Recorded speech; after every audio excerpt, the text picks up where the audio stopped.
लगना चाहिए। कुछ बातें शिव महापुराण में जो वर्णित करी गई, जैसे दीप महत्वता, घर में 2 दिए हमेशा रखना चाहिए, घी का दिया हो चाहे तेल का दिया हो। ज्यादा से ज्यादा दियों को बदलना नहीं चाहिए। जैसे मालूम पड़े आज ये वाला दिया लगा दिया, फिर 15 दिन चला उसको फेंक दिया, दूसरा दिया लगा दिया। शास्त्र कहता है, शिव महापुराण कहती है, जिसके घर में दिया एक लेता है और वही दिए में निरंतर बत्ती लगती रहती है तो उसके घर में संपदा की वृद्धि होती रहती है। दिया ज्यादा नहीं बदलना चाहिए। संपदा की 15 साल हो गए। जैसे जिसके घर में संपदा की कमी हो, 1 रुपए कमाओ 1.25 रुपए खर्च होता हो, पैसा हाथ में नहीं दिखता हो, तो शिव महापुराण में बड़ा सुंदर वर्णन किया गया। बेलपत्री के पेड़ के नीचे सोमवार के दिन किसी ब्राह्मण को यदि या ब्राह्मण के बालक को खीर का भोजन करा दिया जाए, और यदि ये भी नहीं करा सकते तो सोमवार की सोमवार शाम के समय अगर बेलपत्र के पेड़ के नीचे घी का दिया लगाकर आए, 5 सोमवार लगाकर आइए, अपने आप लक्ष्मी में बरकत बनना चालू हो जाती है, संपदा बढ़ना चालू हो जाती है। क्यों? रुद्राक्ष का वृक्ष भगवान शंकर के नयन अश्रु से बना है और बेलपत्री का वृक्ष माता पार्वती के नयन अश्रु से बना है। नयन अश्रु।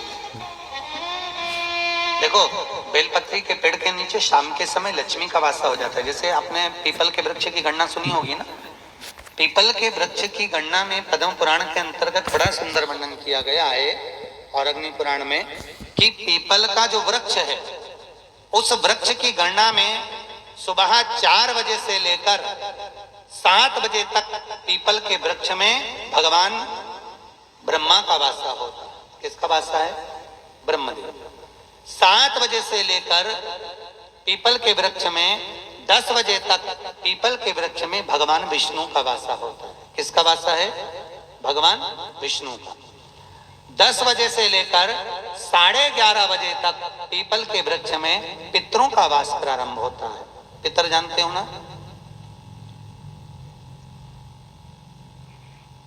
पितर जानते हो ना सब लोग? पितरों का वास 11:30 बजे तक। इसलिए हमारे शास्त्र विधान में कहा गया, श्राद्ध पक्ष में अगर ब्राह्मणों को भोजन कराना है, श्राद्ध पक्ष में अगर ब्राह्मण जिमाना है तो 11:30 बजे तक घर में ब्राह्मण जिम लेना चाहिए। 11:30 के बाद में पितरों का वासा समाप्त हो जाता है, पितर लोग के दरवाजे बंद कर दिए जाते हैं। तो 11:30 बजे तक पितर लोग के दरवाजे खुलते हैं, तो 11:30 बजे तक पितरों का वासा। 11:30 के बाद में पीपल के वृक्ष में आहूतों का वासा होता है। आहूत जानते हो? जो बच्चे गर्भ में शांत हो जाते हैं, 6 महीने के बाद शांत हो जाते हैं और कुंवारी अवस्था में मर जाते हैं, उनको आहूत कहा जाता है। आहूतों का वासा। फिर पीपल के वृक्ष में वासुकों का वासा चालू हो जाता है। ये अग्नि पुराण का संवाद है। वासुकों का वासा के बाद में शाम को 4 बजे से 7 बजे तक पीपल के वृक्ष में भगवान शंकर का वासा चालू हो जाता है। 7 बजे के बाद में पीपल के वृक्ष में रात्रि को 8 बजे से 9:30 बजे तक पीपल के वृक्ष में कुबेर का वासा होता है। इसलिए दीपावली के दिन रात्रि को 9 बजे जो पीपल के पेड़ के नीचे घी का और एक तेल का दिया लगा देता है, उसके यहाँ कभी संपदा की कमी नहीं होती। तो 9:30 बजे तक पीपल के पेड़ में कुबेर का वासा।